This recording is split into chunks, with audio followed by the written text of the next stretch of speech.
todas as demais relações afetivas que ela vai construir ao longo da sua vida. Então, olha como isso é de extrema importância.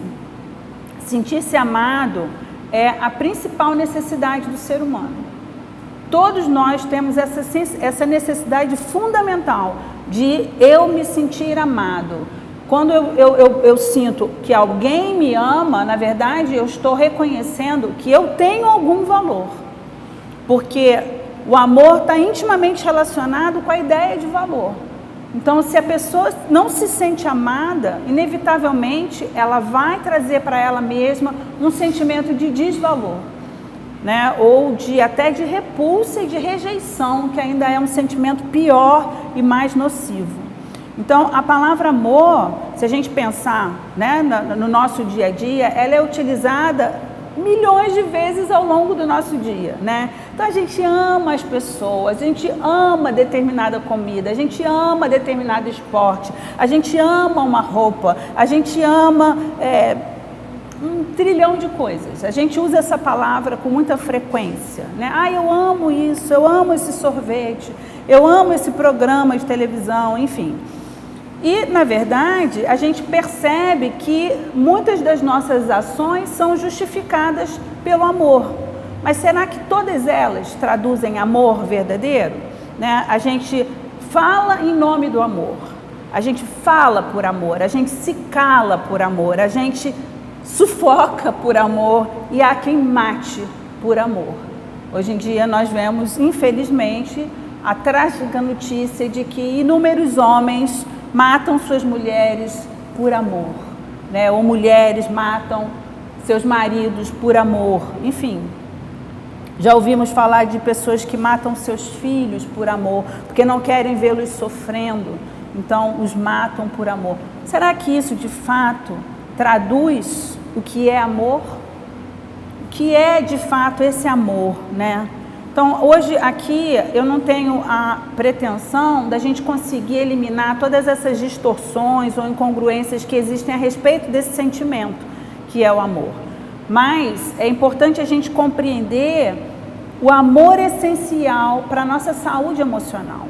Que amor é esse, tão fundamental, tão essencial para dar essa ligadura em tudo que representa as nossas emoções e que nos permeiam, né, lá dentro da gente, traduzem tantas coisas, às vezes tão confusas, sentimentos e ações até que a gente não consegue explicar, mas muitas estão relacionadas com a ausência ou a presença do amor nas nossas vidas. Então, exatamente nesse aspecto, a presença ou a ausência do amor na vida de uma pessoa, desde o nascimento dela, interfere diretamente na sua formação psíquica e na sua leitura do mundo e nas suas relações que ela constrói, os seus relacionamentos, também interfere até no seu desenvolvimento profissional e também interfere na visão que ela tem a seu próprio respeito. O que a gente chama de amor próprio, aquele amor que diz respeito a nós mesmos, isso também vai interferir na forma como a gente se enxerga e o tanto que a gente consegue se amar. Diversos problemas de comportamento de uma criança, por exemplo, estão relacionados a esse sentimento de desamor ou de desvalor que ela vivencia na vida dela por alguma razão.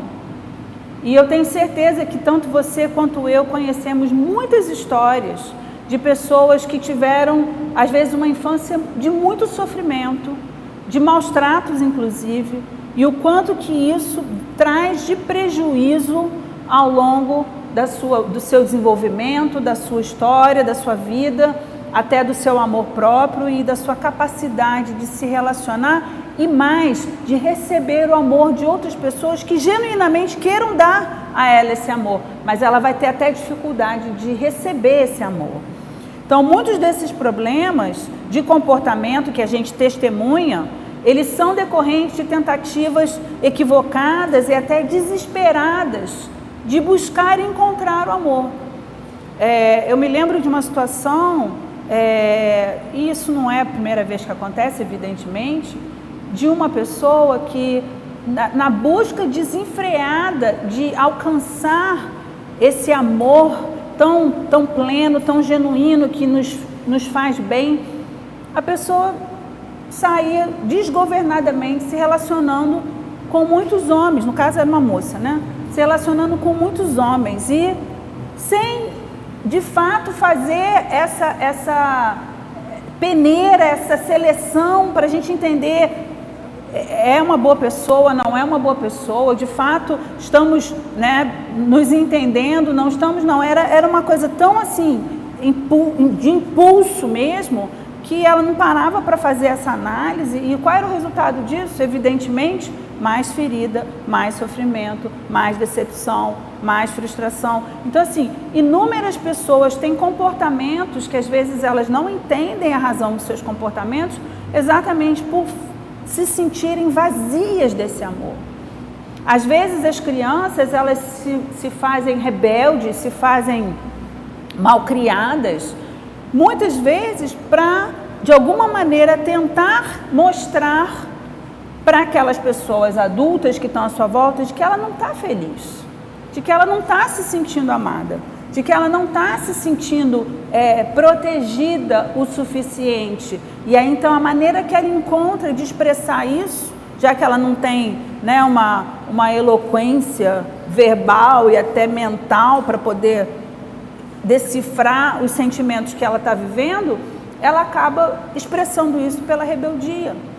Então, é importante a gente tentar entender o comportamento dessa criança, e não só das crianças, dos adultos também, porque muitos acabam repetindo esse mesmo modelo na sua vida adulta. E aí a gente não consegue entender, e aí a nossa tendência, de uma forma geral, é pensar: nossa, essa pessoa é uma pessoa insuportável, essa pessoa é uma pessoa desagradável. E se a gente for olhar lá, né, no íntimo dela, se pudéssemos ter esse olhar de raio-x, a gente ia entender que o que está faltando, na maioria das vezes, é o amor na vida dessa pessoa, no mais íntimo do seu ser, né? O amor, na verdade, ele não é apenas um sentimento, uma emoção, ele envolve um ato de vontade, ele requer disciplina e ele reconhece a necessidade de crescimento pessoal das partes envolvidas. O que isso quer dizer? Quer dizer que eu me disponho a amar e, por essa disposição, eu me disponho a ajudar o outro a crescer e a se desenvolver. É essa necessidade que precisa existir na expressão desse amor. Não é um amor sem propósito, né? O amor, ele tem propósito, e o propósito começa na disposição de amar e de fazer bem ao outro. E isso é muito importante que a gente tenha no nosso coração, para que a gente não seja apenas movido por uma emoção, aquela emoção que do jeito que vem vai embora. Então, quantas amizades começam assim, né? Ai, amo você de paixão, e daqui a pouco nem lembra mais, não fala mais, não procura mais. Se alguma coisa acontece que cria algum atrito, aquela amizade se esfria e desaparece. Então, assim, um impulso que é freado por um obstáculo ou um propósito e um ato, né, proposital de amar e de fazer bem ao outro. Então, esse amor que é um ato proposital e que faz bem ao outro, esse amor nos encoraja. Esse amor, ele nos fortalece e ele nos ajuda a nos desenvolvermos. Pensa na sua própria vida, o quão fundamental é ou são pessoas na sua vida que de alguma maneira estimulam você a acreditar em você mesmo, de alguma maneira te valorizam e te levantam a viver coisas maiores, por apostar em você, por acreditar em você, por dizer para você: eu vejo em você esse potencial, eu amo tudo isso em você. Ou seja, às vezes as pessoas veem na gente coisas que nós mesmos não enxergamos, e que o olhar do outro passa a ser fundamental para me ajudar a perceber virtudes, capacidades e competências que Deus colocou na minha vida e que eu nem consigo enxergar. Então, tudo isso é muito necessário e é feito por meio dessa troca afetiva dos relacionamentos. Então, o amor, ele é um sentimento que nós ansiamos receber, e óbvio que todos nós ansiamos receber, mas ele também é um sentimento que nós precisamos dar, né? É fundamental que haja essa troca. Eu recebo e eu dou. Eu recebo e eu dou. Porque se essa troca não acontece, o resultado nunca é pleno. Eu vou te dar um exemplo mais palpável. Imagina se você é uma pessoa de poucos recursos materiais. E aí, alguém, um amigo seu, uma amiga sua, alguém familiar, o que quer que seja, te convida para ir num restaurante muito caro. E aí você fica ali constrangido, olha, sinto muito, mas eu não posso ir nesse restaurante, eu não vou ter dinheiro para pagar isso. Não, mas não tem problema, eu vou pagar para você, fica tranquilo. E aí você vai e recebe, né, essa oferta de amor, de agrado, enfim, essa expressão de carinho, e você participa disso. Depois acontece uma outra vez, você participa disso. Depois acontece uma outra vez, você participa disso. Em algum momento você não sente o desejo de retribuir isso de alguma maneira? Daí a gente pensa assim, tá, mas eu não tenho essa grana toda para poder fazer essa retribuição de tudo que essa pessoa está me proporcionando. Mas a gente pode fazer retribuições de muitas maneiras.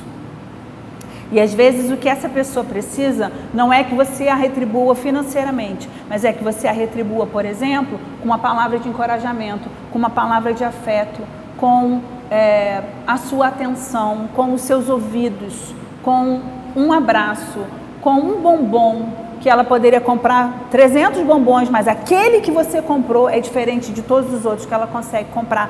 Então, assim, tudo isso é muito importante, e o amor, ele está envolvido em todas essas coisas. Então, na hora em que eu recebo amor, eu recebo amor, eu recebo amor, e eu não dou amor, fica um sentimento de pobreza dentro da gente. Por isso eu usei o exemplo da questão financeira, que é para associar mesmo a ideia da pobreza e da riqueza, porque essa é a questão afetiva e emocional que está dentro da gente.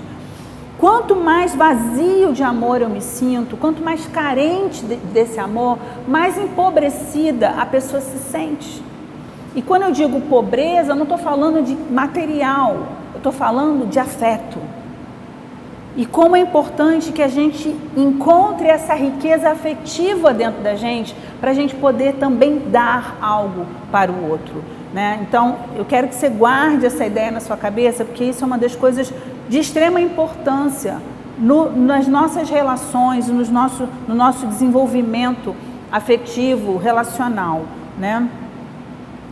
Porque se nós nos sentimos sempre necessitados de receber e nunca desejosos ou capazes de dar, nós nos deparamos com essa realidade de alguém que se sente muito vazio e muito desprovido da condição de dar, que também é muito necessário. Então, nesse caso, o amor recebido nunca vai ser suficiente para que essa pessoa se sinta plenamente satisfeita. Vai parecer que esse amor que ela recebe nunca atende plenamente aos anseios dela, impedindo esse sentimento de saciedade, de plenitude de amor. Porque a ideia é como se a gente fosse um saco furado, né? Eu recebo e aquilo se escorre, eu recebo e aquilo se escorre, a gente não consegue reter, a gente não consegue se encher. E como que é importante que esse sentimento nos encha, né? E a palavra de Deus mostra bem essa expressão do encher até transbordar, né? Do encher até que a coisa vaze para o lado de fora, não é?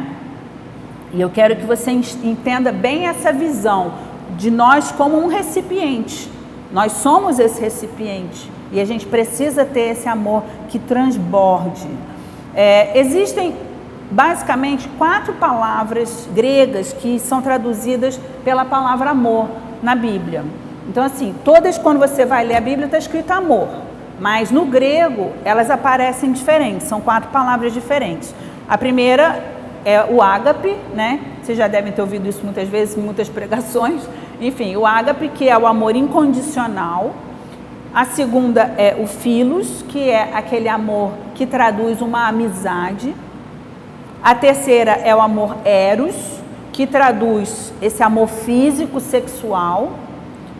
E a quarta é a palavra storge, que traduz esse amor familiar, esse amor de um ambiente, de um contexto familiar, parental. Então, as relações familiares, elas são relações de extrema complexidade e muito dinâmicas, né? Enfim, tudo nasce dentro da nossa casa, dentro da casa dos nossos pais, onde nós nascemos, porque ali é o nosso primeiro contato com o mundo, ali é o primeiro contato que a gente tem com pessoas, ali é o primeiro contato social que nós estabelecemos. E é dentro dessa casa que a gente vai aprender o olhar para o mundo, a leitura do mundo, as ações e as reações diante das pessoas e das circunstâncias. Então, tudo isso vai influenciar muito. Não é absolutamente definitivo, mas influencia muito a nossa forma de ser, né, no decorrer da nossa vida. Então, por isso, o amor, ele se constitui algo de extrema importância no contexto familiar, mas, ao mesmo tempo, ele se torna um desafio.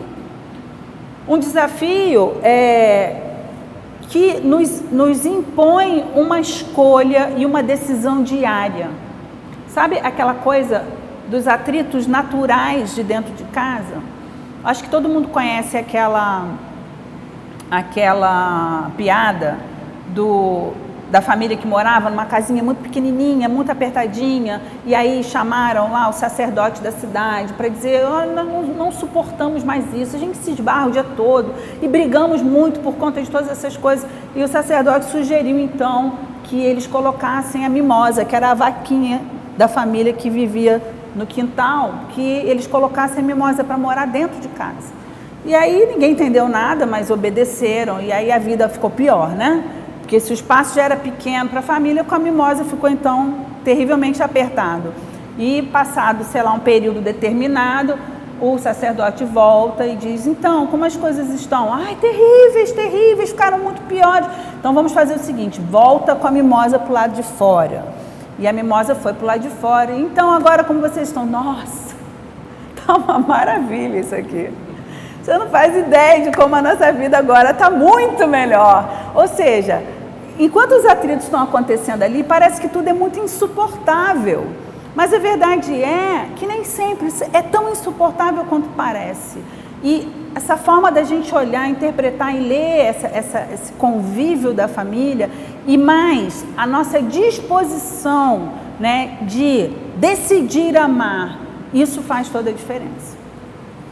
Porque eu posso perfeitamente chegar e dizer: olha só, não suporto mais. Quantos pais, muitas vezes, diante de filhos rebeldes e trabalhosos, não tiveram a vontade de ir abrir a porta e dizer: pode ir embora. Muitos pais, com toda certeza, já viveram essa realidade tão dura. Muitos cônjuges já tiveram vontade de dizer: pode ir embora, não suporto mais a minha vida com você. Só que essa decisão de amar era uma decisão desafiadora que a gente tem que fazer diariamente. Porque o amar implica em perdoar. Perdoar implica em dar uma nova oportunidade. E não apenas oportunidade para que aquela pessoa te fira novamente, mas oportunidade para que, a partir de uma reflexão, comece a haver correções que mudem a dinâmica dessa casa. Porque também, se não houver correção, o problema começa se repetindo até que chega uma hora que realmente fica tudo muito insuportável. Então, nós escolhemos amar o outro, apesar das diferenças, apesar dos desgastes, apesar das dificuldades naturais de qualquer relacionamento. Isso vai existir, mas é uma disposição. E as relações duradouras e estáveis, elas são exatamente as relações que superam esses obstáculos, que conseguem passar por cima de algumas coisas e seguir adiante. Agora, eu acho sempre importante dizer que passar em cima de algumas coisas não é ignorá-las, fingir que elas não existem, botar para debaixo do tapete, dar as costas e não quero ver. Não é isso. É, de fato, buscar correções, de fato buscar mudanças, de fato buscar uma relação que se faça saudável. porque senão a relação familiar doentia, ela traz inúmeros prejuízos. Se for para ser doentia, então é melhor estar só, né? É melhor morar sozinho do que dentro de uma família em que a relação é tão doentia que aquilo vai te matando um dia depois do outro. Então, a proposta é de consertos, de mudança, né? Lá em Romanos 12:10, diz assim: amai-vos cordialmente uns aos outros com amor fraternal, preferindo-vos em honra uns aos outros. Esse amor, que é traduzido aqui por amor, essa palavra, é exatamente o storge, que é a palavra das relações, o amor das relações familiares. E aqui ele está falando para a igreja, porque a igreja é família. Nós somos todos filhos de Deus, corpo de Cristo. A ausência desse amor também é vista em 2 Timóteo 3:3. Diz assim: desafeiçoados. Esse desafeiçoados quer dizer sem afeto. E é essa palavra sem afeto que é storge lá no grego. Desafeiçoados, implacáveis, caluniadores, sem domínio de si, cruéis, inimigos do bem. Aqui em 2 Timóteo é quando Paulo descreve os homens dos últimos dias, em que o amor vai estar se esfriando e as pessoas vão estar cada vez mais intratáveis, né? Em Romanos 1:31 diz: insensatos, pérfidos, sem afeição natural e sem misericórdia. Esse sem afeição natural é sem storge. De novo, o amor, né, das relações familiares. Bom, falando um pouco sobre eros, né, o amor totalmente humano, carnal, voltado para o desejo sexual. Nós encontramos essa palavra no livro de Cantares, onde Salomão descreve a beleza da sua amada. O livro de Cantares, talvez muitos nunca tenham lido, é um livro que descreve, né, o amor de Salomão por Sulamita, que era sua amada, né? Que na verdade faz uma analogia com o amor de Cristo pela sua igreja. Então, nesse livro se encontra essa palavra eros. Também a palavra eros, ela vai aparecer lá em Provérbios 7:18 e 19, quando a mulher adúltera convida o seu amante para o seu leito e ela diz: vem, embriaguemo-nos com as delícias do amor, eros, né? Aqui nesse texto, até pela manhã, gozemos amores, porque o meu marido não está em casa. Então, é o convite da prostituta ali, da mulher adúltera. Bom, passando então para o amor filos. O amor filos é o amor entre amigos, é um amor humano que envolve um compromisso de relacionamento, né, de fraternidade. Ali é um amor fraternal, onde há exatamente essa troca. Nós nos comprometemos em dar, mas da mesma maneira esperamos receber. E aí essa ideia precisa ser no 50-50%. Porque algumas amizades é assim, eu te dou 80% e você me dá 20%. Essa amizade pode até existir, mas vamos entender que ela não é o ideal, não é? Então, o ideal de um relacionamento de amizade, de um amor filos, é essa divisão bem equalizada. Eu concordo que às vezes a gente não está muito legal. E nesse momento que a gente está passando por uma fase ruim, um momento difícil, talvez a gente esteja mais azedo, talvez mais seco, talvez mais frágil, e a gente não consiga dar essa proporção igual de afeto, tanto quanto a gente recebe. Mas, por outro lado, pode haver essa compensação num outro momento. Porque se você me sustenta no meu momento de fragilidade, me dando, sei lá, 90% de amor e só recebendo 10% de mim, mas em algum outro momento você também pode se ver nesse momento de necessidade e eu posso te dar 90% e você só me dá 10% também, né? Então essa troca, esse companheirismo, essa cumplicidade é muito importante, muito necessária nas relações. Esse amor, ele é um amor que precisa ser nutrido, ele precisa ser alimentado, né? Porque como em todas as coisas que são humanas, frágeis, elas podem se alterar e ir diminuindo e esfriando. Então, o amor, ele precisa ser nutrido, ele precisa ser cultivado, ele precisa ser alimentado. ele precisa ser cuidado para que ele não se esfrie, para que ele não desapareça, né? É muito importante isso. E essa palavra, filos, ela aparece naquela resposta fatídica do apóstolo Pedro, quando Jesus pergunta para ele 3 vezes: Pedro, tu me amas? E a resposta de Pedro é: Senhor, eu te amo, filos, né? O Senhor sabe que eu gosto de você, eu gosto muito, o Senhor é um amigão meu. Mas a pergunta que Jesus fazia era: Pedro, você me ama ágape? Você me ama incondicionalmente, assim como eu te amo incondicionalmente? E Pedro, muito sinceramente, ele disse: Senhor, eu te amo, filos, né? Então aqui aparece essa palavra no Evangelho, ok? Então, até aqui a gente está falando de um amor humano, né? Que muitas vezes não é sentido ou compreendido por uma dificuldade de comunicação dessa linguagem do amor. E aí a gente vai entrar numa outra questão muito importante e que também precisa ser considerada. Como em toda e qualquer comunicação, o amor ele também é uma linguagem de comunicação. E se essa linguagem não é assimilada, a comunicação fracassa. Então, se o que eu quero mostrar ou dizer não é compreendido, a troca de comunicação não acontece, né? Se um russo chegar para você hoje e te pedir uma informação na rua, em russo, você vai dizer para ele: não entendo nada, me desculpa, não te entendo. Não dá nem para dizer em russo, não falo russo, porque nem isso a gente não sabe, né?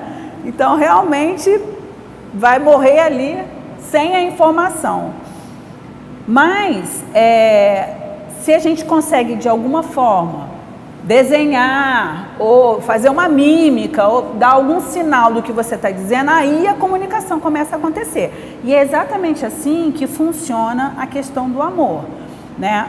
O sucesso dessas relações amorosas, ela está exatamente na capacidade de compreender as linguagens do amor para a gente obter uma comunicação eficaz. Existe um autor que se chama Gary Chapman. Ele tem um livro bem interessante, que eu acho que talvez muitos já tenham lido, que se chama As 5 Linguagens do Amor, que aborda essa questão de uma forma muito simples e muito boa. O livro é fácil, muito fácil de ser lido e bem interessante. Então, ele reforça a necessidade de nós observarmos o que nós entendemos como expressão de amor, de fato, e o que o outro entende como expressão de amor, de fato. Então, como é que funciona esse negócio, né? Então, ele divide em 5 linguagens de amor. Ele diz, né, que o amor pode ser falado, expresso, através de uma palavra de afirmação, de um tempo de qualidade, de presentes, de atos de serviço ou de toque físico. E aí a grande pergunta é: qual é a minha linguagem de amor?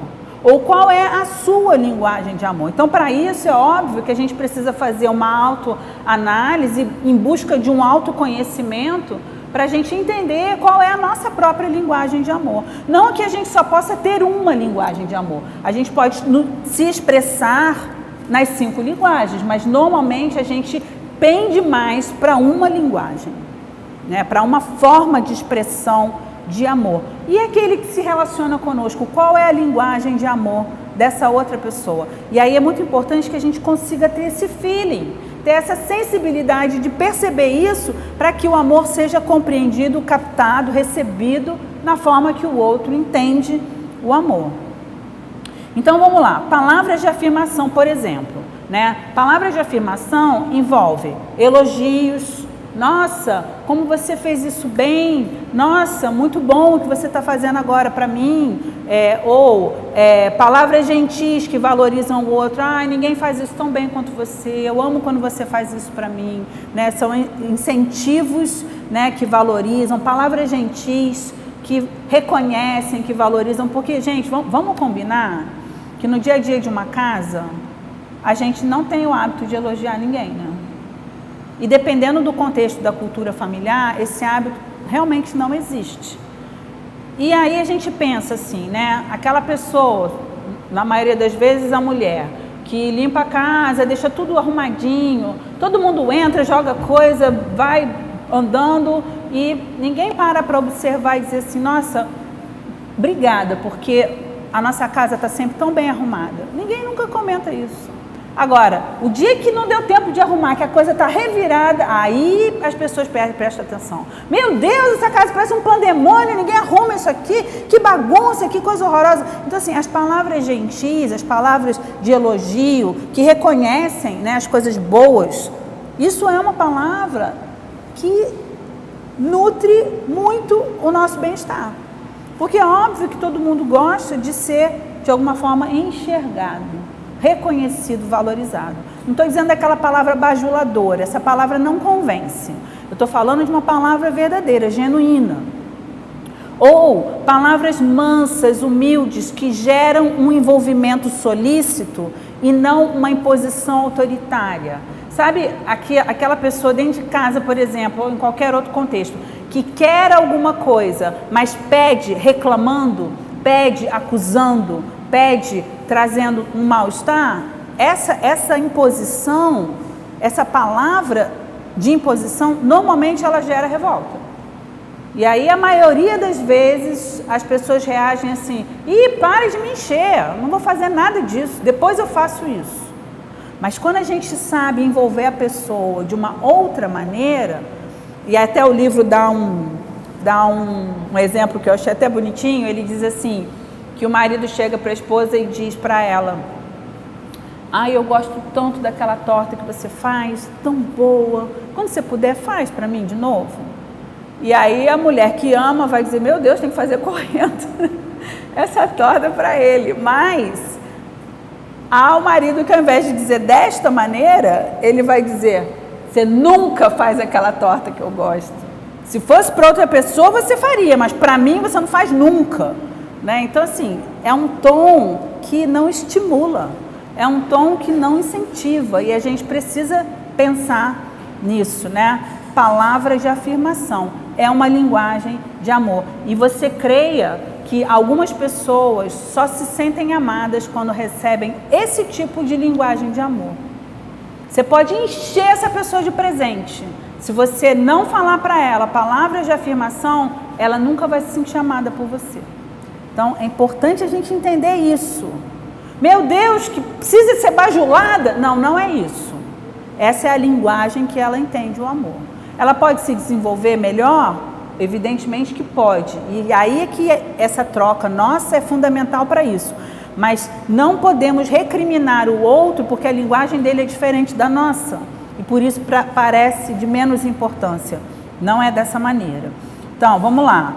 Tempo de qualidade. O tempo de qualidade, ele envolve investir tempo em estar com o outro. Sabe aquela pessoa que está dentro de casa, mas na verdade não está com ninguém? Está enfurnada no seu próprio celular, está enfurnada no seu próprio livro, está enfurnada na televisão, está enfurnada atendendo apenas a si mesmo.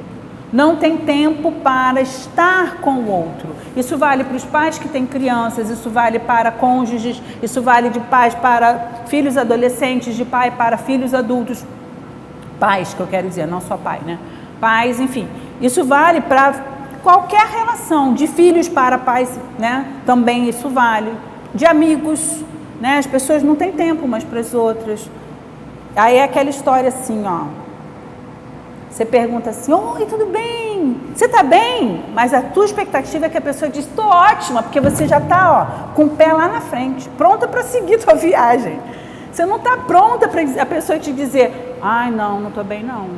Precisava tanto conversar com você. Aí vocês, pelo amor de Deus, não quero conversar, não quero ouvir problema, não quero saber de nada, não quero saber. Então assim, isso é tempo de qualidade, é o tempo que a gente dedica ao outro. Seja para ouvir, seja para cuidar, seja para brincar junto, seja para rir junto, enfim, tempo de qualidade. Uma conversa de qualidade. O que é uma conversa de qualidade? Às vezes a gente acha que a conversa de qualidade é ouvir, entender a pessoa e trazer soluções que ela teoricamente precisa. Não, isso não é uma conversa de qualidade. Uma conversa de qualidade é você se dispor a ouvir e perceber o que aquela pessoa precisa. Nem sempre o que ela precisa é de uma solução. Às vezes ela só precisa da sua compreensão, do seu aconchego, do seu acolhimento. E é muito importante, porque isso é um motivo de atrito muito grande entre marido e mulher, por exemplo. Porque as pessoas, por exemplo, eu chego em casa, me aborreci no trabalho e aí eu começo a desabafar. Isso é muito comum nos casamentos. Ah, meu Deus, hoje no meu trabalho me estressei porque aconteceu isso, porque aconteceu aquilo, porque aconteceu aquilo outro. E a pessoa fica ali parado como se ela estivesse sentada no trono da sabedoria, pronta para te dizer o que você deveria fazer ou não deveria ter feito. E a resposta muitas vezes é na melhor intenção de ajudar, mas não ajuda. Porque a pessoa não quer receber isso. Ela quer apenas que você diga assim, puxa, chato isso que aconteceu, né? Imagina o quanto você deve ter ficado aborrecido com isso. Às vezes cabe um conselho, mas nem sempre. E aí é que vale você perceber, né, essa sensibilidade que a gente só tem quando a gente realmente está investindo a qualidade dos nossos ouvidos ali naquela conversa. É só por esse meio que você consegue captar o que a pessoa espera de você naquela hora. Às vezes a pessoa te fala uma situação que você não pode fazer absolutamente nada. E ela sabe que você não pode fazer nada. Mas por que ela está gastando tempo falando com você? Apenas para dividir o peso que está sobre ela, para que ela sinta essa parceria com você. E aí você pode dizer para ela, puxa, eu lamento por isso, né? Vamos orar por essa questão, vamos buscar de Deus uma solução, porque às vezes a gente realmente não pode fazer nada, né? E ela sabe disso, ela não espera que a gente tire da cartola a solução mágica, porque não tem, né? Então, conversa de qualidade, aprender a falar. Aprender a falar é você ter uma fala empática. Porque o que acontece muitas vezes? Quando alguém está fragilizado e se expõe num diálogo, uma das coisas que as pessoas mais temem é que o outro do outro lado, de novo, esteja sentado no seu trono de sabedoria e perfeição, e mesmo que em silêncio, mas só naquela expressão do olhar, é como se ele estivesse te dizendo,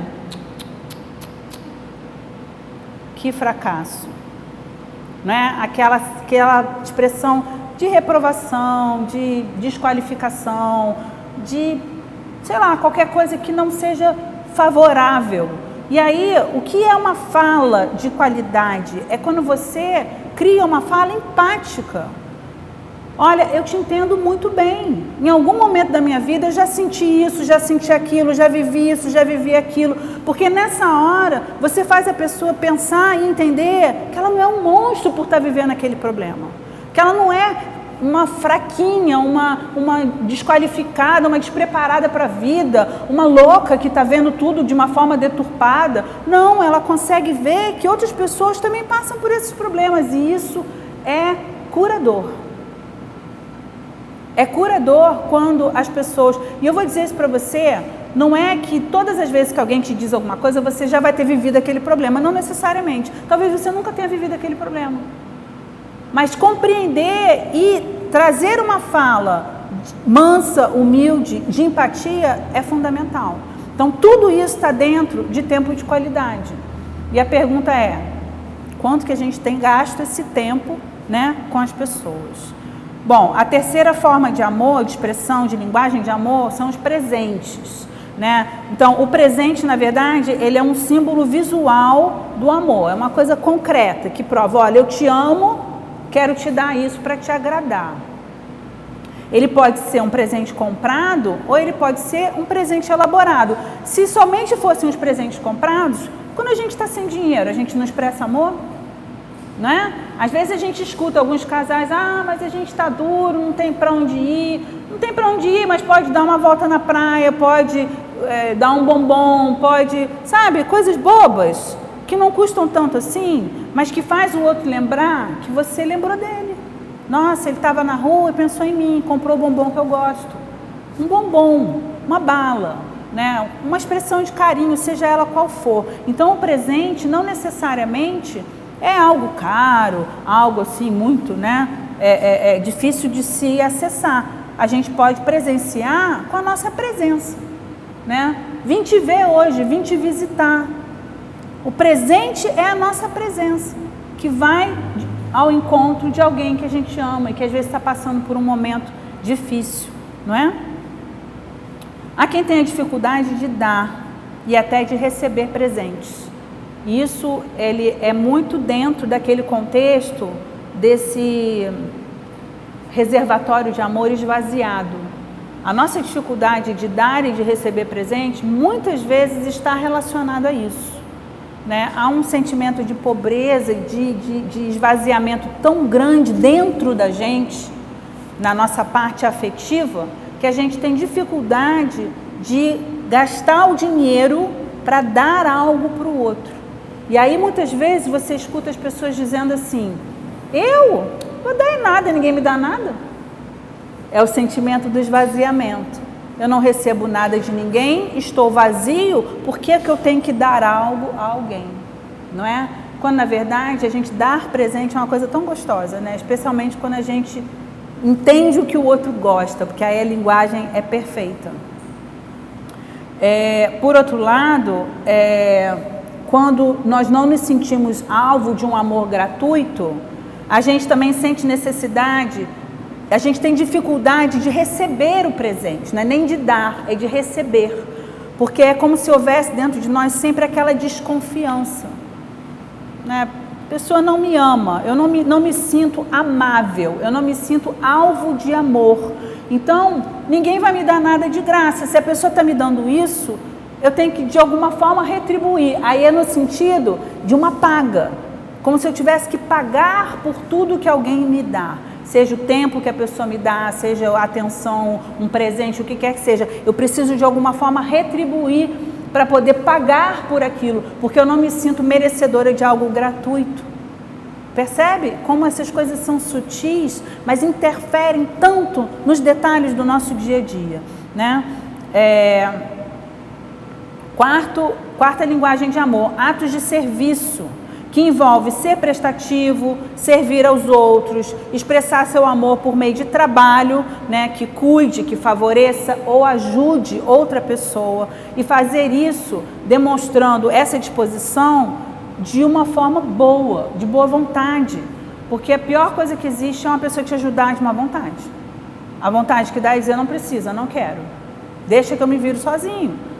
Porque é confortável, é gostoso quando você pede algo para alguém e alguém se disponibiliza a te atender, a te ajudar. Agora, aqui a gente precisa diferenciar esse amor, né, de serviço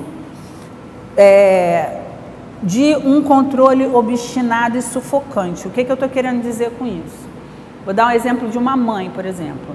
É aquela mãe que pega os filhos, eles são pequenininhos, ok, eles são absolutamente dependentes, mas depois que a criança começa a crescer, ela desenvolve autonomia, mas ela não dá espaço para esse desenvolvimento da criança, ela não dá espaço para essa autonomia. Por quê? Porque ela quer controlar que o filho tenha tudo que garanta o amor pleno ou a sua provisão plena de tudo que ele precisa. Então ela continua fazendo as coisas para ele. Ele já tem condição de ir lá na mesa fazer seu prato. Ela faz o prato para garantir que ele vai comer tudo aquilo. E às vezes a gente acaba passando do ponto da hora de fazer essas coisas. Né? Uma criança até determinada idade precisa disso, óbvio, né? Porque se deixar ela vai comer só a batata frita. Mas a gente precisa saber o tempo das coisas, né? Que não deixe espaço para que o outro se desenvolva. E a gente não promova um controle coberto pelo amor e pelo cuidado e pelo serviço, que na verdade sufoca a pessoa e impede que ela tenha espaço para ser, para existir, né? Para se desenvolver. Eu tenho uma experiência muito forte nesse sentido. Quando os meus filhos eram pequenos, eu me lembro que sempre domingo era o dia do Senhor, então eu queria que eles viessem para a igreja com a melhor roupinha que eles tinham. Então eu botava calcinha social, camisa de tecido de botão para dentro da calça, com cinto, sapatinho social, todos lindinhos. A minha filha com vestido rodadinho, tudo lindo. Só que quando eles começaram a ficar pré-adolescente, adolescente, aquela transição ali, eles já não queriam mais usar essas roupas. Então, eles tentavam negociar comigo. Ah, mãe, para dentro da calça não, né? Então eu vou com a camisa para fora da calça, tá bom? Só que começou a virar um estresse isso na minha casa. Todo domingo era briga, porque eu não queria botar esse sapato, queria botar o tênis, porque eu não queria botar para dentro, queria botar para fora, porque eu não queria botar o cinto, queria botar sem cinto, porque eu não queria essa calça, eu queria bermuda. E começou a ser um estresse, e aquilo eu saía todo domingo estressada de casa para ir para o culto. E aí, qual era o meu intento em fazer isso? Era ensinar aos meus filhos que eles dessem o melhor para Deus. Então, o melhor que vocês têm dentro do armário é isso aqui, vocês vão dar o melhor para Deus.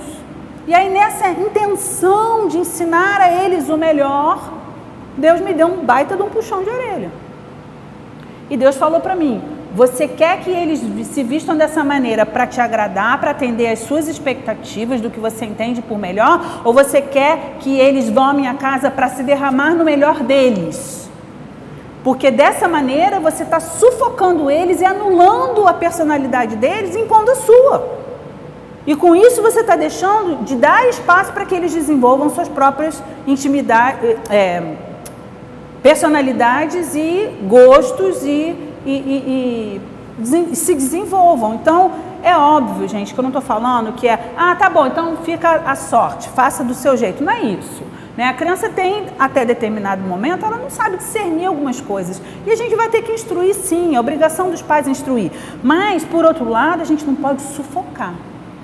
E aí a gente vai ver filhos já grandes, que a mãe vai lá, dá o leitinho, olha, acorda para a escola, toma o seu leitinho para você ir para a escola. Eu acho que já não cabe mais, né? Já cabe a própria responsabilidade. Se eu não comer nada, eu vou para a escola, eu vou ficar com fome. Até a hora do recreio, minha barriga vai roncar. Então, assim, é importante também deixar que as pessoas se desenvolvam depois de um determinado momento da vida.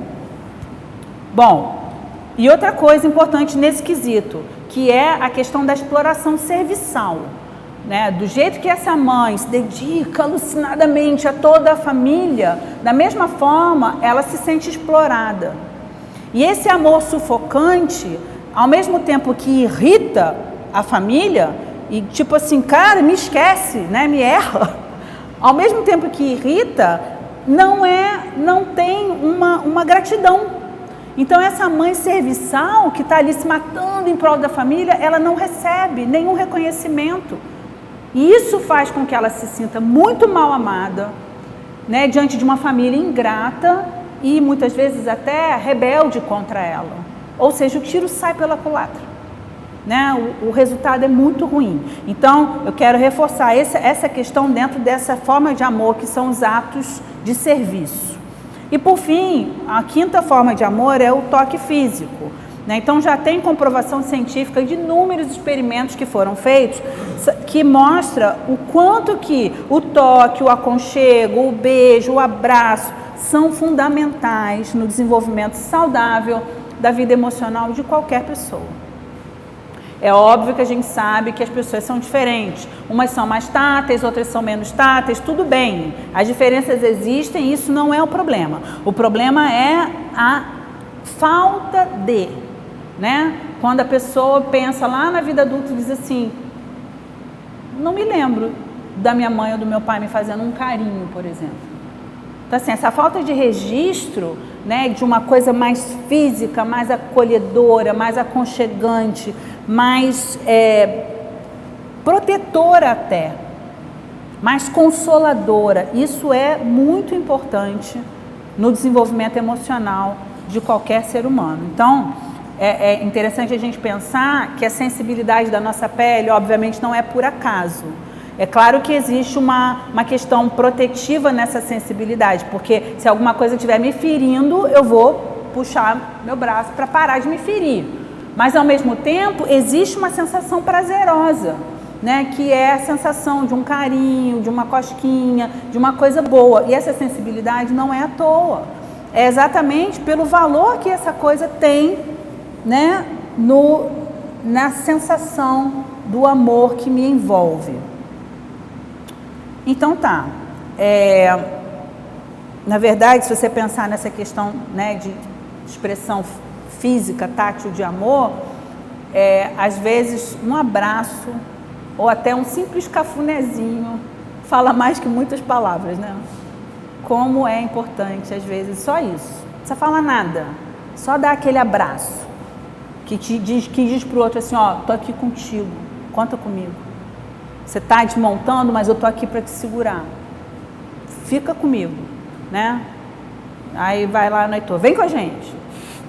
O vem com a gente está virando fala já. Enfim, então vamos lá. Vamos falar então do amor ágape. Eu deixei para falar do amor ágape no final de propósito. Por quê?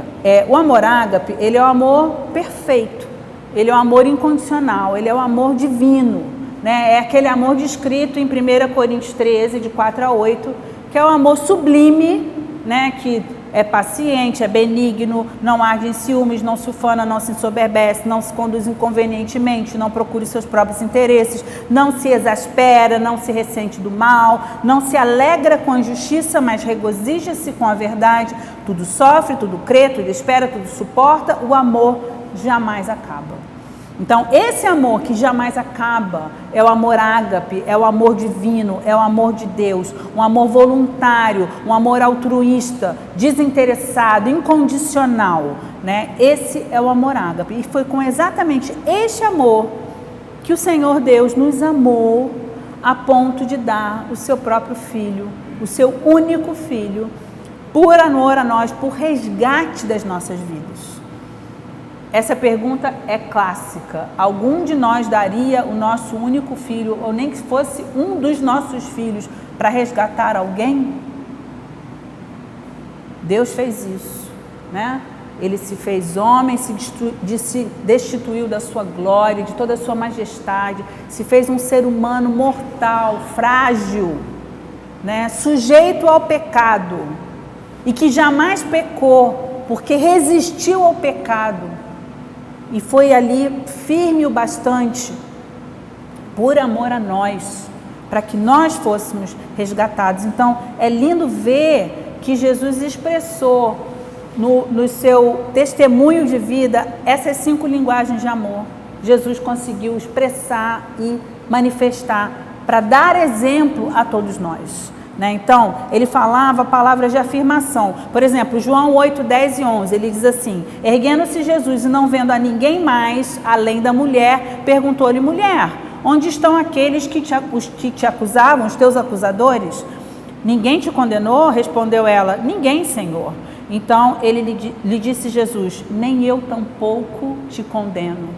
Vai e não peques mais. Então, Jesus ali dá uma palavra para ela de afirmação, de que eu também te perdoo, eu também te acolho, eu também estou aqui para te incentivar a andar numa vida reta de comunhão comigo. Você é capaz disso, né? São as afirmações que tantas vezes a gente precisa ouvir para prosseguir no meio de um momento de grande desafio. Ele destinou tempo de qualidade com os seus discípulos, a quem ele passou a chamar de amigos, né? Então ele diz aqui em João 15:15, já não vos chamo meus servos, porque o servo não sabe o que faz o seu senhor, mas tenho-vos chamado amigos, porque tudo quanto ouvis de meu Pai, vos tenho dado a conhecer. Tempo de qualidade. Jesus gastava tempo ensinando aqueles discípulos aquilo que o Pai ensinava a ele. Ele ensinava aos seus discípulos e ele demonstrava aos seus discípulos todas essas coisas que ele sabia e que eles deveriam fazer também. Ele se deu por nós como o maior presente que alguém poderia receber em toda a sua vida. Ele deu a nossa vida eterna. Não tem presente maior do que esse. Nenhum presente nessa terra pode se igualar à oportunidade de nós sermos perdoados por Deus e vivermos eternamente com Ele. Então, João 10, 14, 15 diz: eu sou o bom pastor, conheço as minhas ovelhas e elas me conhecem a mim, assim como o Pai me conhece a mim e eu conheço o Pai, e dou a minha vida pelas ovelhas. E aí no 28, eu lhes dou a vida eterna, jamais perecerão e ninguém as arrebatará da minha mão. Esse presente não tem igual. Saber que você está na palma da mão do Senhor Jesus. Quem pode tirar você de lá? Só você pode sair de lá, por tua própria escolha de permitir que o pecado te separe de Deus novamente. Porque se você não permitir isso, ninguém, não tem demônio, não tem gente, não tem luta, não tem nada que te tire da mão do nosso Senhor Jesus. Ele jamais perecerão, ninguém as arrebatará da minha mão. Eu lhes dou a vida eterna. Os atos de serviço foram revelados intensamente em todo o ministério de Jesus. Então Jesus servia ensinando, curando, alimentando, lavando os pés dos discípulos, libertando, indo de cidade em cidade para atender necessidades de pessoas que mandavam chamá-lo. Então ele estava todo o tempo servindo, atos de serviço, era o que mais, transbordou da vida de Jesus. Lá em Marcos 6,31, diz assim, e ele lhes disse, vinde repousar um pouco à parte, num lugar deserto, porque eles não tinham tempo nem para comer, visto serem numerosos os que iam e vinham. Ou seja, eles estavam trabalhando tão intensamente na obra de Deus, servindo tão intensamente, que eles não tinham tempo nem de comer, nem de descansar, E por fim, na quinta expressão dessa linguagem de amor, Jesus expressou o valor que dava ao toque físico. Quando ele repreendeu seus discípulos por constrangerem as crianças e quando ele repreendeu a Simão por não ter beijado ele. Então lá em Marcos 10:13, diz assim, então lhe trouxeram algumas crianças para que as tocasse, mas os discípulos as repreendiam. Jesus, porém, vendo isso, indignou-se e lhes disse, deixai vir a mim os pequeninos, não os embaraceis, porque dos tais é o reino de Deus. Em verdade vos digo, quem não receber o reino de Deus como uma criança, de maneira nenhuma entrará nele. Então, tomando-as nos braços, perceba que Jesus não tocou apenas assim, num ato de imposição de mãos. A Bíblia diz que Jesus pegou as crianças nos braços e, impondo-lhes as mãos, as abençoava. Como é importante e que registro bom é a criança que traz na sua memória, na verdade, o adulto que traz na sua memória lembranças desse colo, da mãe, do pai, do avô, da avó, de tios, pessoas amorosas que os tratava com tanto carinho, Hoje em dia, com essa questão toda de pedofilia, vem um medo tão exacerbado disso, e eu reforço que é preciso mesmo que a gente tenha muito cuidado, mas também a gente não pode fazer com que a criança não esteja disponível ao toque, com medo dessas questões, porque isso faz com que ela se enfie numa redoma, e isso não é saudável para ela. É importante que a gente, pela nossa forma correta de agir, a gente ensine a criança que toque é aceitável e que toque é absolutamente inaceitável. Então, discernir o toque é necessário. E é importante que os pais consigam mostrar isso para as crianças, para que ela consiga distinguir um toque de afeto carinhoso de um toque maldoso e abusivo, Também lá em Lucas 7,44, diz assim, voltando-se para a mulher, disse a Simão, vês essa mulher? Entrei em tua casa e não me deste água para os pés. Esta, porém, regou meus pés com as lágrimas e os enxugou com seus cabelos. Não me deste ósculo. Ósculo é beijo. O fariseu que o recebia em sua casa não deu para ele um beijo, E ele disse, você não me deu ósculo. Não me deste ósculo. Ela, entretanto, desde que entrei, não cessa de me beijar os pés.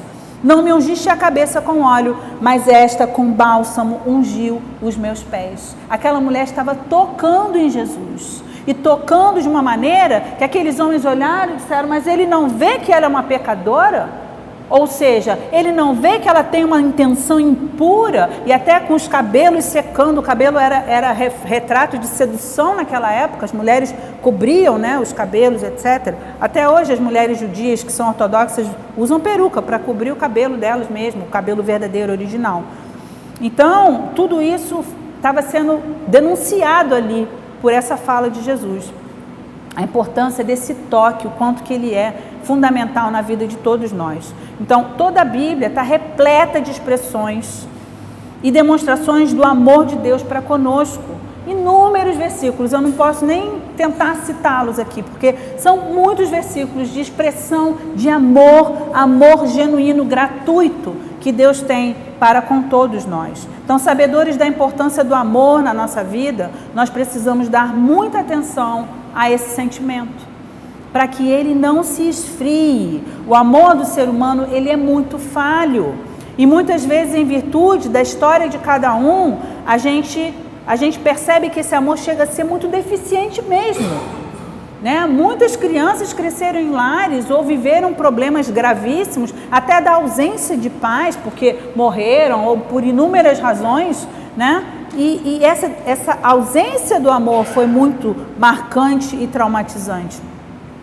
Mas se a gente considerar que esse amor humano, ele é tão falho, mesmo aquele amor de pai, de mãe, de qualquer outra pessoa presente, ainda que estejamos presentes, nós erramos, nós falhamos. Nós às vezes não temos a sensibilidade suficiente, a gente não percebe às vezes o que o outro precisa, talvez pela aflição que a gente está vivendo, pela sobrecarga da vida, muitas vezes a gente não para perceber e a gente falha.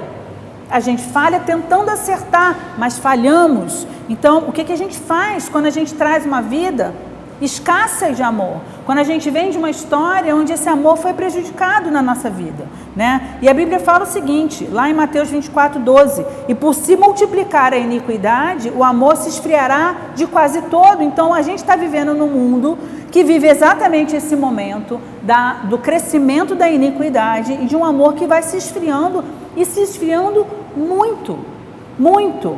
E é muito importante que a gente esteja atento para isso, porque a atitude de autodefesa e de proteção é o distanciamento. E esse distanciamento, ele promove uma desafeição, uma falta de sensibilidade para com o outro. A gente se distancia com medo de que alguém nos fira e a gente também se protege de sofrer deste alguém. Então a gente não ama, a gente se fecha para esse amor. Só que de novo, né, falando daquela questão que eu falei na semana passada, da cerquinha, do muro baixo ou do muro altão que a gente possa construir à nossa volta, se eu não tenho a ameaça de alguém que possa me ferir, eu também não tenho o contato com esse alguém. Então eu me protejo, mas eu também fico privado desse amor que é tão fundamental. Então hoje o que a gente vê? Muitas famílias desestruturadas, carregadas de problemas, né, que não conseguem transmitir aos seus membros esse amor. E por isso a gente vai vendo crianças, jovens e adultos bastante prejudicados por essa ausência do amor. E aí o que se faz no meio de tudo isso? Né? O que se faz quando a gente percebe que o nosso reservatório de amor está vazio, está na reserva, né? Ou está seco? A Bíblia fala, e isso é uma coisa que a gente precisa buscar intensamente. A Bíblia diz que Deus nos amou primeiro, de tal maneira que deu o seu Filho unigênito, para que todo aquele que nele crê não pereça, mas tenha a vida eterna. Então, Ele nos amou primeiro. Ele revelou o seu amor por nós primeiro, quando nós ainda éramos pecadores. Ou seja, Deus não olhou lá de cima e disse assim, esse é bonitinho, ele tem uma vida direitinha, esse eu quero amar. Não, esse aqui não, está todo troncho, todo ferido, olha só, nossa, todo arrebentado. Não, esse eu não quero. Não foi isso que Deus fez. A Bíblia diz que Deus amou o mundo, Deus amou a todos nós, como nós estávamos. Ferido, arrebentado, machucado, seco, traumatizado, rebelde, pecador, tudo de ruim. Ele nos amou nesse estado. Sabendo da importância dos relacionamentos de amor na nossa vida, o que a Bíblia nos diz? Que o próprio Deus se volta para o homem e diz, eu sou o seu pai, eu sou sua mãe, eu sou o seu marido, eu sou o seu filho. Por quê? Porque Deus sabe que muitas vezes são essas as nossas áreas de conflito, são esses os nossos traumas, são essas as nossas feridas, são os buracos que existem dentro da gente, que o amor que a gente recebe escorre e a gente não consegue reter nada. E aí ele vem e diz isso, o seu pai falhou com você? Eu sou o seu pai. A sua mãe falhou com você? Eu sou a sua mãe. Eu sou o seu filho que você não teve ou que você perdeu, ou que você tem, mas que não é bom para você. Eu sou o seu marido. Você pode ser uma mulher viúva, uma mulher solteira, uma mulher descasada. Eu sou o seu marido. Deus se dispõe a nos preencher. E é esse amor pleno, divino, perfeito, que Ele quer derramar dentro de nós, para curar todas as nossas feridas, para tirar a nossa vida de todos os traumas que a nossa história promoveu. E aí lá em Salmo 27:10 diz assim: porque se o meu pai e minha mãe me desampararem, o Senhor me acolherá. Lá em Isaías 49:15 diz: acaso pode uma mulher esquecer-se do filho que ainda mama, de sorte que não se compadeça do filho do seu ventre? Mas ainda que esta viesse a se esquecer dele, eu todavia não me esquecerei de ti. Essa é a promessa do Senhor. Ainda que pudesse acontecer isso, de uma mulher se distanciar nesse nível, rejeitar, repudiar desta forma essa criança recém-nascida, a palavra de Deus é: eu jamais me esquecerei de ti. Nós precisamos nos abrir como uma caixa d'água sem tampa para receber esse amor que vem da parte de Deus. Porque se nós estivermos parados, esperando receber desses que falharam conosco, o amor que a gente tanto anseia receber, pode ser que a gente fique à míngua até o dia da nossa morte. Pode ser que a gente nunca venha a estar saciado, porque talvez essas pessoas nem tenham um amor para nos dar. Porque muitas delas também vieram de histórias traumáticas, também vieram de grandes problemas e não conseguem amar, não sabem demonstrar amor. A gente aprende a amar com aquele que nos ama. A criança aprende a amar com o amor dos pais. E nós aprendemos a amar com o amor de Deus por nós. Eu posso ter o amor da minha mãe, do meu pai, do meu marido, dos meus filhos, eu posso ter, mas nunca vai ser o suficiente para preencher todos os meus vazios. Mas o amor de Deus, que é perfeito e pleno, Ele vem para preencher tudo o que está faltando e saciar essa necessidade. Então a gente precisa cultivar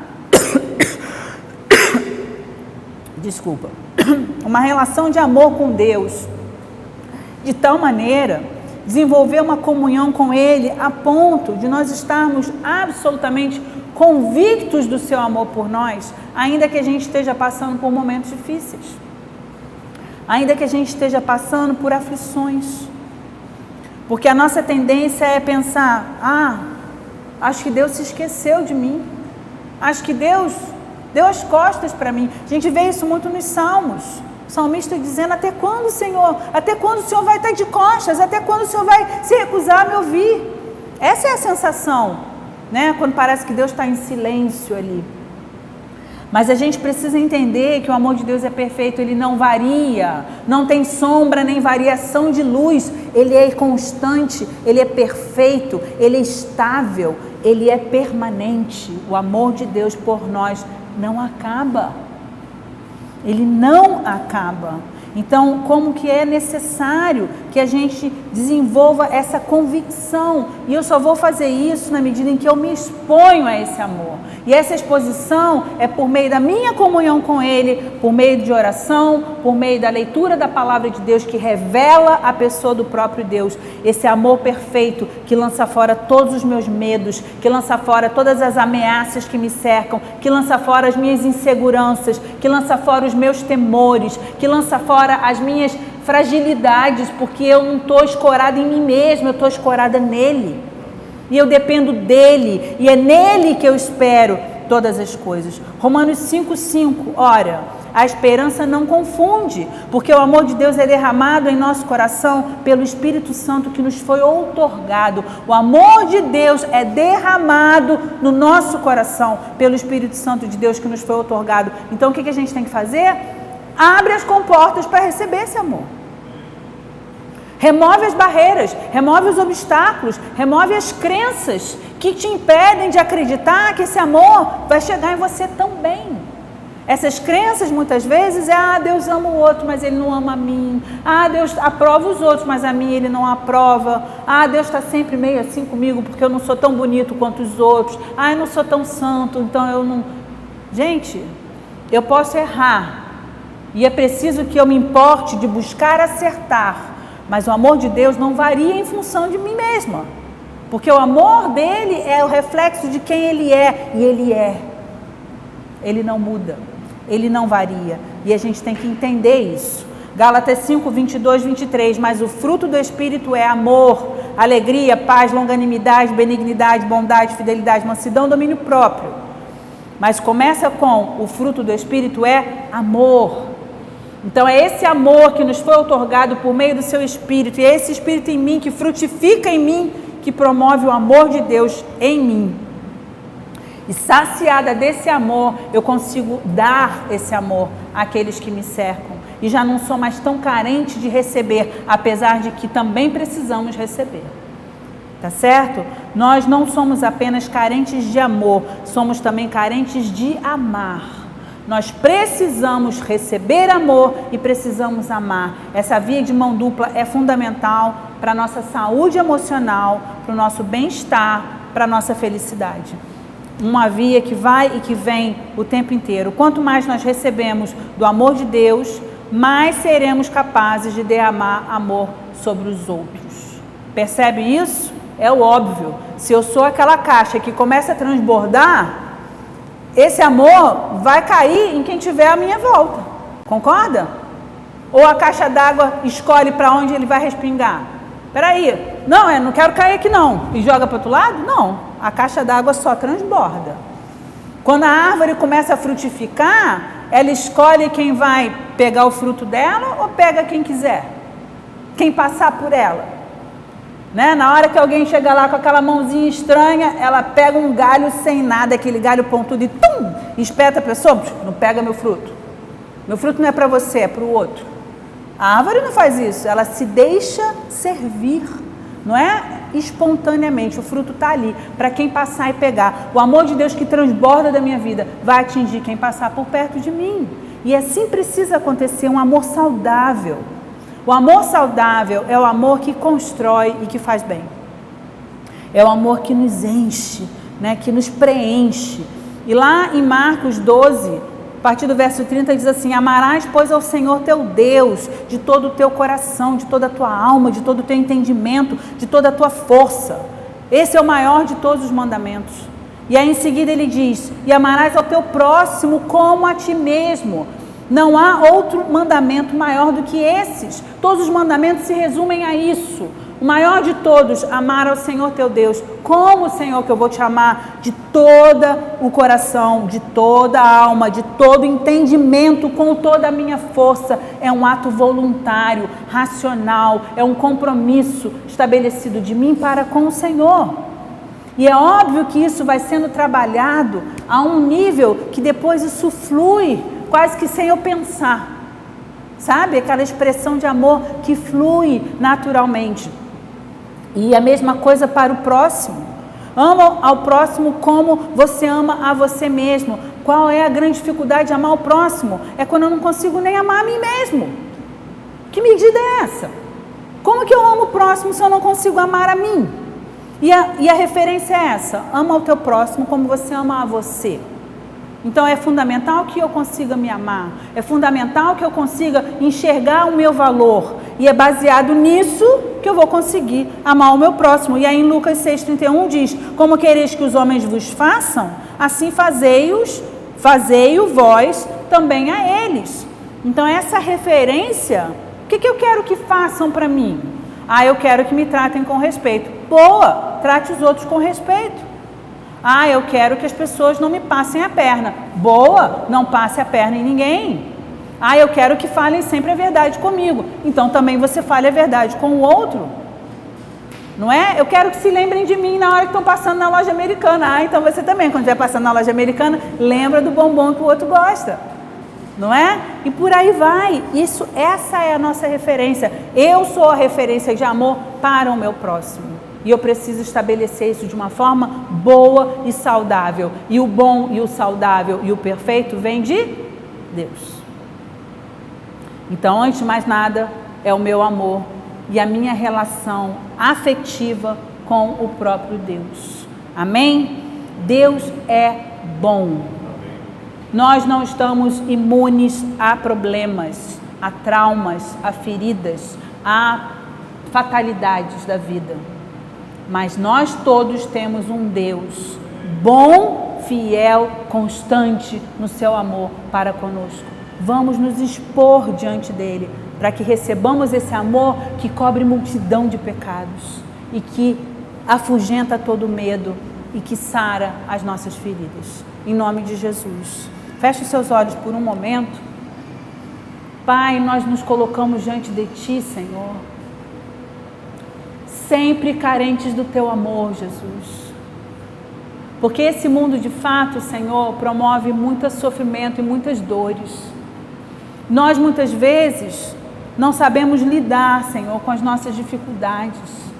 Não sabemos, Senhor, nem entender as nossas emoções e reações e atitudes que muitas vezes temos, que a gente não sabe nem de onde vem e a gente nem consegue controlar. Mas nós sabemos, Senhor, que o Teu amor cobre multidão de pecados. Pecados que nós mesmos cometemos, pecados que outros cometeram para conosco, feridas, traumas. E eu quero hoje, Senhor, colocar as nossas vidas diante de Ti, te pedindo, Pai querido, esse amor, perfeito amor, esse amor que o Senhor revelou por meio do Teu Filho Jesus na cruz do Calvário, esse amor que nos foi otorgado por meio do Teu Espírito e que em nós frutifica o amor. Nós queremos transbordar desse amor, Senhor, porque ele não é apenas bonito, ele não é apenas a expressão de que somos Teus discípulos, como a Tua palavra diz, mas ele é aquilo que todos nós precisamos para estarmos plenos, saciados, curados, fortalecidos, confiantes, animados, alegres. Senhor, enche-nos, enche-nos, faz-nos transbordar, Senhor, transbordar de Ti mesmo, porque a Tua palavra diz que Tu és amor. Faz-nos transbordar de Ti, Senhor. Enche-nos, Senhor Jesus. Sacia a nossa sede desse amor. Sacia, Senhor, a nossa necessidade mais primária desse amor. Sacia-nos e afugenta o medo que nos afasta das pessoas, que nos distancia, que desperta em nós todos os mecanismos de defesa e autoproteção, nos deixando secos, esvaziados, distantes e aí então mais carentes, Senhor. Ajuda-nos, ó Pai, ajuda-nos. Nós Te pedimos, Senhor, revela-te a cada um de nós e faz-nos transbordar de Ti. Mesmo que o dia esteja nublado, mesmo que até esteja chovendo com uma chuva torrencial, a nossa convicção de que o sol brilha acima das nuvens, é dessa maneira, Senhor, que nós precisamos ter a convicção do Teu amor por nós. Essa chuva vai passar, essas nuvens vão dissipar e o sol vai voltar a brilhar. O choro pode durar uma noite, mas a alegria vem pela manhã, pelo despertar do sol. Envolve-nos com o calor do Teu amor, Senhor. Envolve-nos com a Tua graça, com os Teus braços. A Tua palavra diz que os Teus braços não estão encurtados, que Tu não nos possa abençoar, que Tu não nos possa tocar ou abraçar. Nós queremos ser abraçados por Ti, Senhor, envolvidos pelo calor dos Teus braços. Sentirmos os Teus dedos nos envolvendo e nos fechando na palma da Tua mão, nos protegendo de todo mal, Senhor. Abençoa-nos, ó Pai. É o que nós Te pedimos. E que verdadeiramente possamos ser verdadeiramente discípulos do Senhor, porque nisso conhecerão que sois meus discípulos, se tiverdes amor uns para com os outros. Que esse amor flua no nosso meio, Senhor. Que esse amor encubra todas as nossas diferenças, como as águas que vêm avolumando, Senhor, e nos tirando do chão, cobertos por essa água, onde os nossos pés não conseguem alcançar a profundidade. É nesse nivelamento que só ficam as cabeças de fora, não há mais desnivelamento de altura, nem de diferenças entre nós. As águas do Teu Espírito nos levam nessa profundidade a estarmos equivalentes. É esse amor que nos une, Senhor, e que nos faz iguais, e que faz com que nós não venhamos a fazer acepção de pessoas, que faz com que as nossas diferenças não nos dividam. Abençoa-nos, ó Pai, nós te pedimos e te glorificamos pelo poder do nome de Jesus. Bendito seja o Senhor Jesus, porque por Tua causa, Jesus, tudo isso nos é propiciado. Bendito seja o Teu nome, desde agora e para sempre, em todo o nosso viver, em o nome de Jesus. Amém, Senhor. Aleluia, Pai. Que a graça do Senhor Jesus, o amor de Deus Pai, a comunhão com o Espírito Santo de Deus, sejam com todos nós e com todo o Teu povo espalhado pela terra, desde agora e para sempre, em o nome de Jesus. Amém, Senhor. Glórias a